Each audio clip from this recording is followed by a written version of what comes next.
There is a moment in a hotel ballroom in San Diego on a Saturday evening in November when a Marine colonel, decorated twice, a man who has spent 31 years in a profession where the salute is the precise language of earned respect, pushes back his chair, stands up straight, and salutes an actor. Not a general, not a senator, not anyone in uniform. A man in a dark suit, sitting at a round table, covered in white linen, who has just finished speaking to a room of 400 people about something that most of the room did not know he had done. And in doing it, in a room full of people who have spent the better part of the evening deciding, in the way that rooms full of people sometimes decide, that they know what someone is and what they are not, the colonel does something more precise than a compliment. He draws a line between what the room assumed and what the room is now learning to be true. The room goes still. Then it does something that rooms in that configuration, 400 people, most of them in uniform or close to it, people who do not give applause for the gesture of it, rarely do.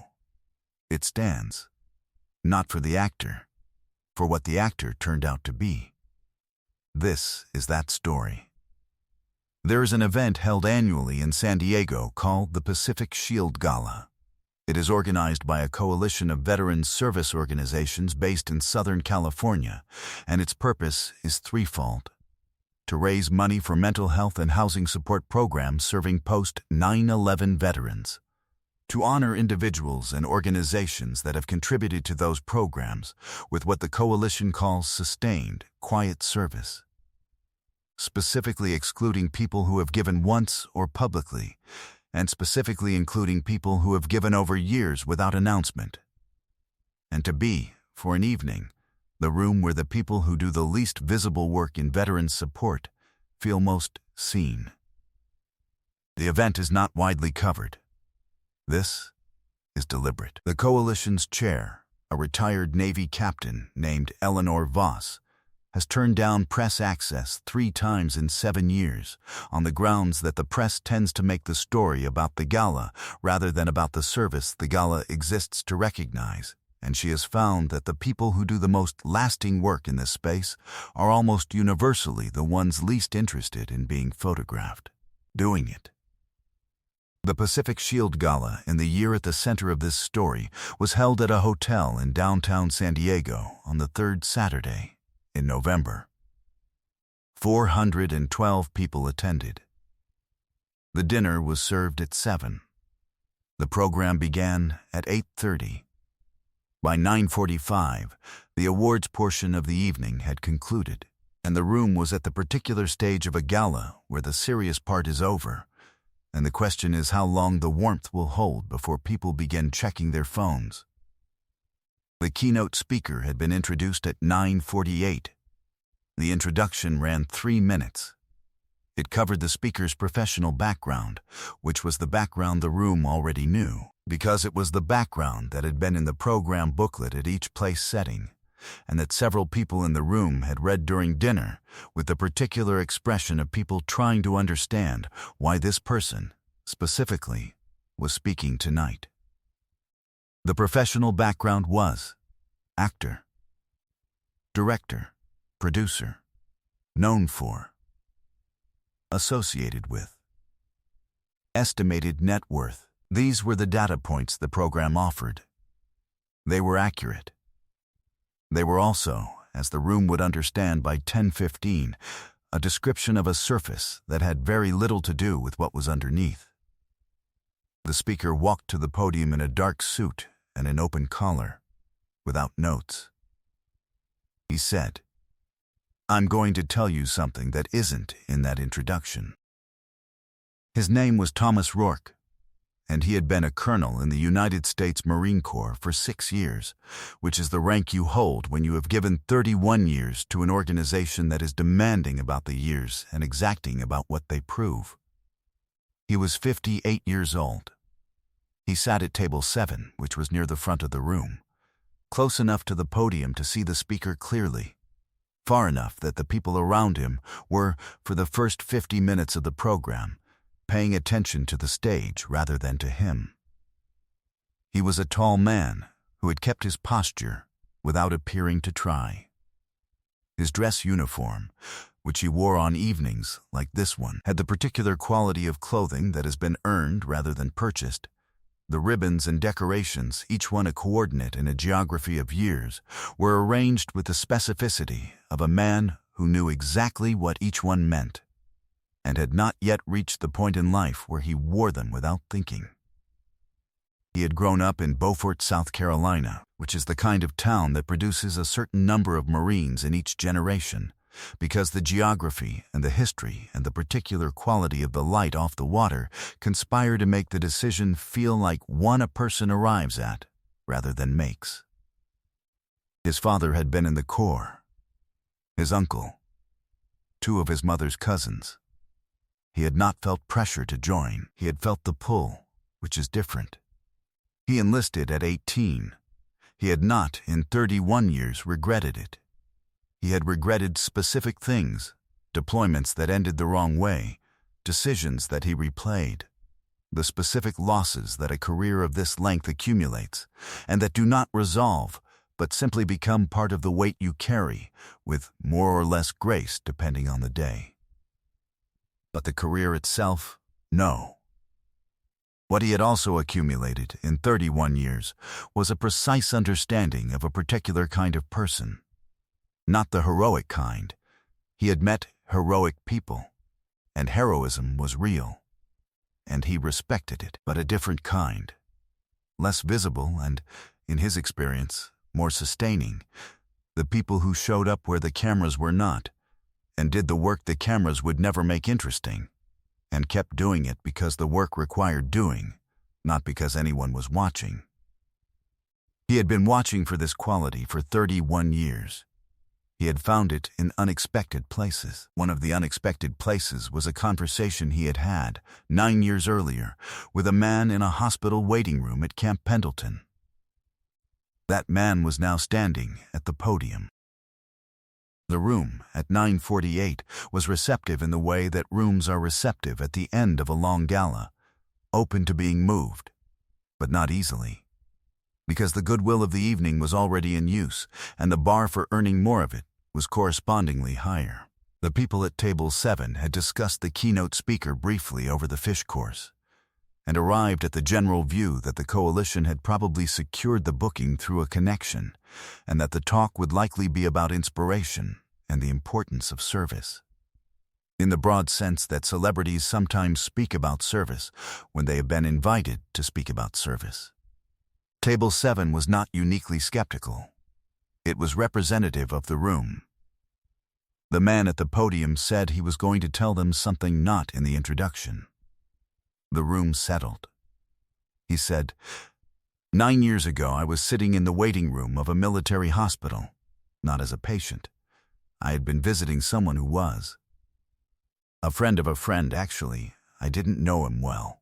He'd come back from his second tour with injuries that were going to require a long recovery, and someone who knew both of us had asked if I would visit, and I had said yes. He paused. I was in the waiting room because visiting hours were over and I wasn't ready to leave. There was one other person in the room. A man in civilian clothes, sitting in the chair by the window, reading a paperback. We didn't speak for about 40 minutes. The room was very quiet. Then a nurse came out and said something to him, something I couldn't hear. He nodded and put the book in his jacket pocket and stood up. He looked tired in the specific way of someone who had been in that hospital more than once. A pause. I asked him who he was visiting.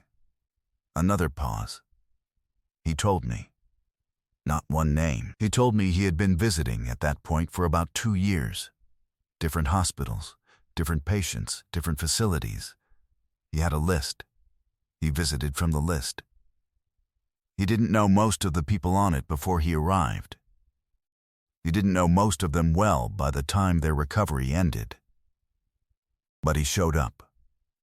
Week after week, month after month, for 2 years at that point. He looked at the room. I asked him why. He was quiet for a moment. He said, "Because being visited matters, and I had the time, and nobody else was asking." The room was very still. I asked him how long he intended to keep doing it. He said he didn't know. As long as it was useful, he thought. That was 9 years ago. He reached into his jacket pocket. He produced a piece of paper, folded once. I asked the coalition if they could verify some numbers before tonight, he said. They did.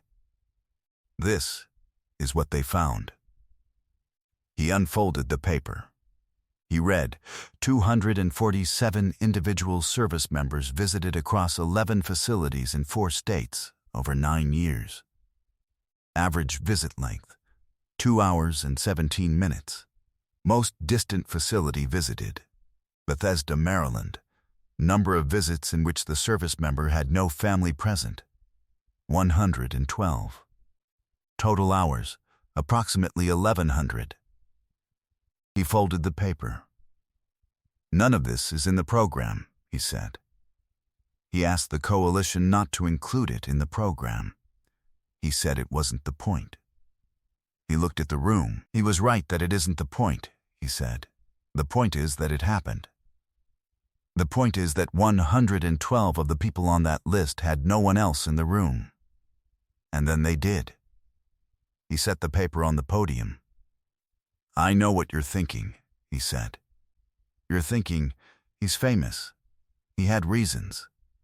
The attention, the image, He paused.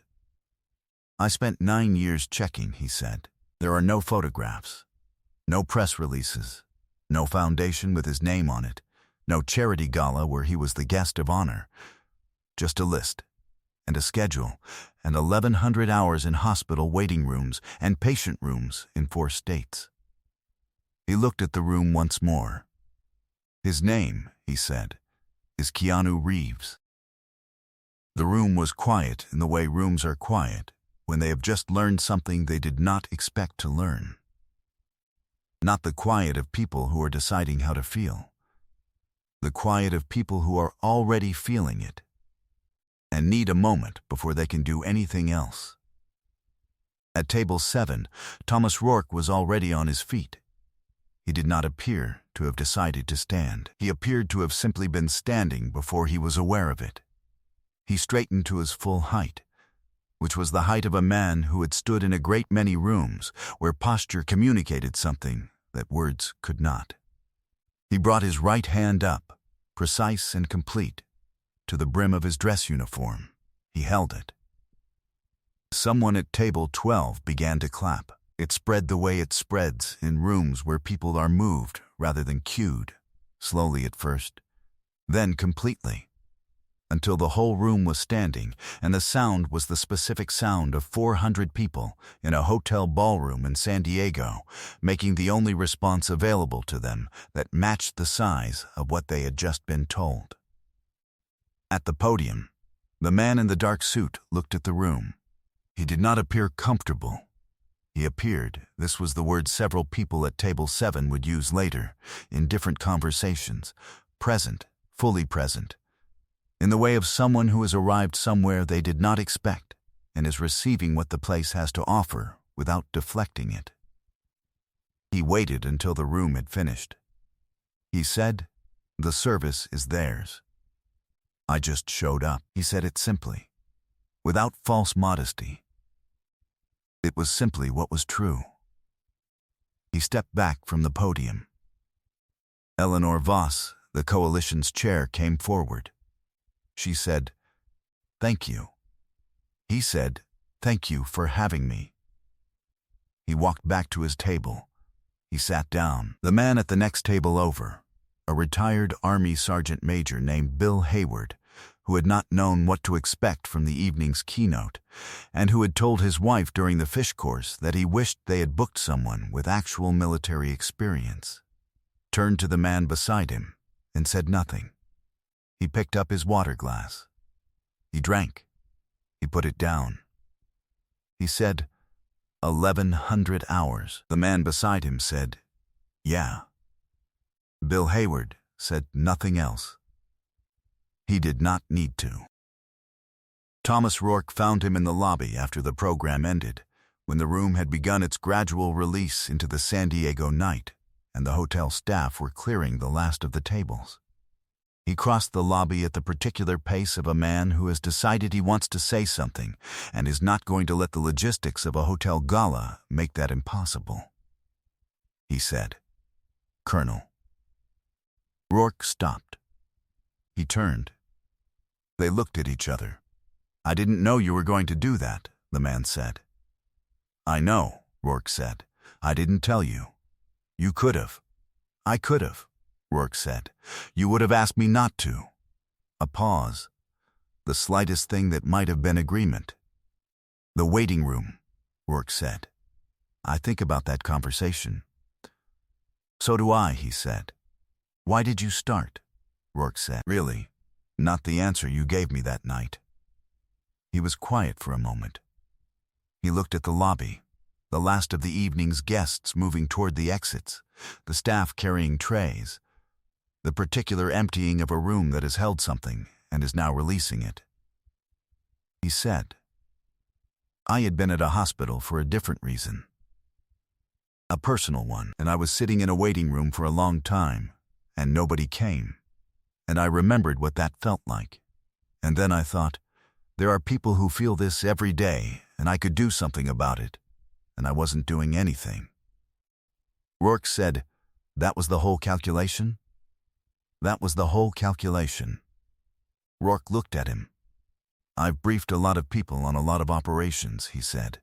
"I have never heard a simpler justification for a sustained commitment. It's not complicated," he said. "You show up. People need someone to show up. You have the time. You show up." Rourke said, "For 9 years." "For 9 years," he said. A pause. Not uncomfortable. The kind that belongs between two people who understand each other in a specific way. Rourke said, "I want to ask you something." "Go ahead." "The list. How do you get on it?" He said, "The VSO coordinators at the hospital send names. People without regular family visitors, or whose family is far away, or who have been there long enough that the initial support has tapered off. The hard stretch, usually, 3rd month, 4th month, when it's no longer acute and people have gone back to their lives. And you go." "And I go. Alone, usually," Rourke said. "I'd like to come." The man looked at him.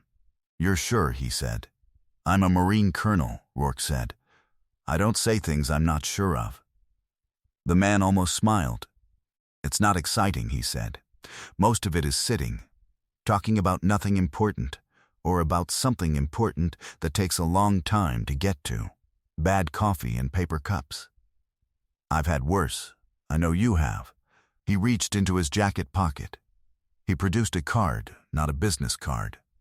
A playing card with a phone number. "Text me," he said. "I'll be at Bethesda in December." Rourke took the card. He looked at it. He put it in the pocket of his dress uniform, beside the ribbons and the decorations and the coordinates of 31 years. "December," he said. "December," he said. They shook hands. The colonel went back into the room. The man in the dark suit walked out through the front door of the hotel into the San Diego night, which in November was cool and carried the smell of the harbor, and he stood on the sidewalk for a moment before he got in the car that was waiting, and if he thought about the room he had just left, the colonel on his feet, the 400 people standing, he did not show it. He had a flight in the morning. He had a hospital in December. He got in the car. Thomas Rourke went to Bethesda in December. He had not been in a military hospital as a visitor rather than an official for 11 years, and the difference was more significant than he had anticipated. As an official, inspecting, reviewing, attending to the administrative dimensions of care, he moved through a hospital with a purpose that the institution recognized and organized around. Doors opened. People prepared. The visit was shaped by the visit's function. This was different. He sat in a chair beside a bed in which a 24-year-old Lance Corporal from Killeen, Texas, was recovering from a spinal injury sustained 8 months earlier. And he did not have a function. He had time, and proximity, and the willingness to be there. And that was the complete inventory of what he had brought. It was enough. They talked for 2 hours, mostly about Killeen, which Rourke did not know and was genuinely curious about, which was the right quality to bring to a conversation about a place you do not know with someone who loves it.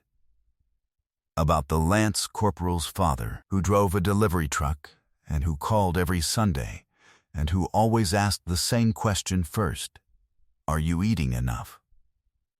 About a dog named Cooper, who had apparently eaten an entire ham at Thanksgiving the year before and had shown no remorse, which was the funniest thing anyone had told Thomas Rourke in a considerable amount of time. He drove back to the hotel at the end of the afternoon. He sat in the parking lot for a while. He called his wife. She answered. He said, "I think I'm going to keep doing this." She said she had thought he would. He said, "I should have started doing this 20 years ago." She said, "You started now." He said, "Yes." He went inside.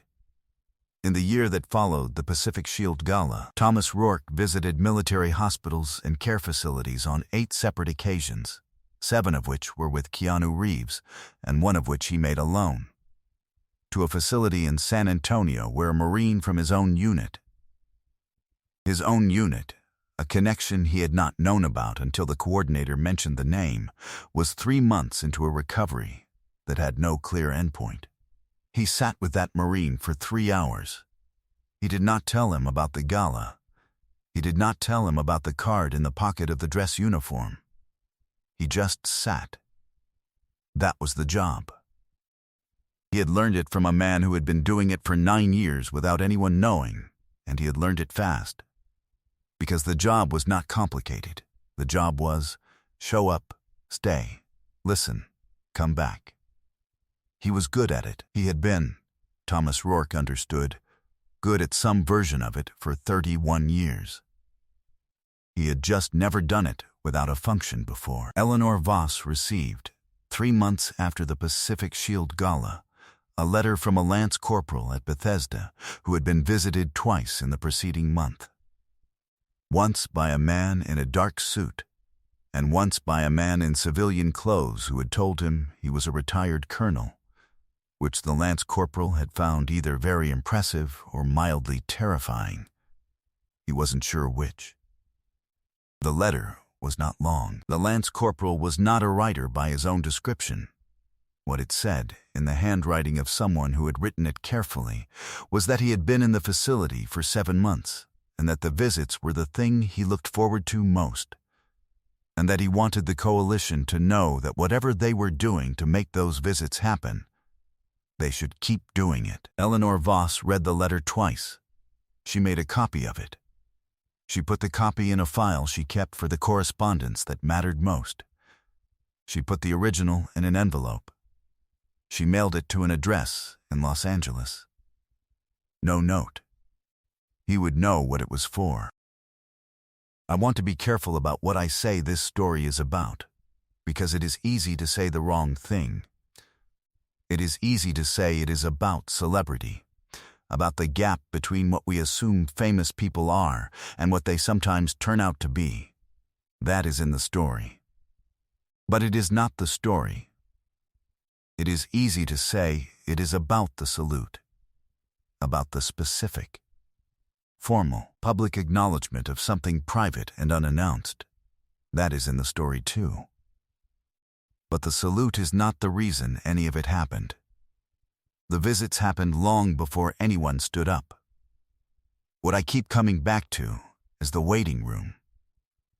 Not the one at the gala, the first one, the personal one, years before the list, where he sat for a long time and nobody came, and the decision that followed, that he knew what this felt like, and that there were people feeling it every day, and that he had the time. That decision is so unadorned that it almost disappears. It does not ask for admiration. It does not require a camera or a foundation or a press release. It requires only the knowledge of what it feels like to need someone to show up, and the decision to be that person, and then the doing of it 112 times in rooms where nobody was watching. I do not know if I would do this.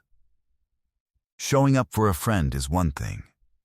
Showing up for a stranger in a hospital room in a city you have flown to specifically for the purpose, twice a month for 9 years, without telling anyone, is something I find genuinely difficult to imagine sustaining. Most of us do not sustain it. Some people do. And sometimes, on a November evening in San Diego, a room full of people who have spent their lives in service find out that one of the people who did is someone they had already decided they knew. And the colonel stands up. And the room stands up. And that is the right response. This story is fictional, inspired by Keanu Reeves' well-known reputation for private, undocumented generosity toward people who are going through something alone. If something in this one stayed with you, drop a comment and tell me what you took from it. Share it with someone who might need to hear it today. Subscribe if you want to be here for the next one. See you in the next one.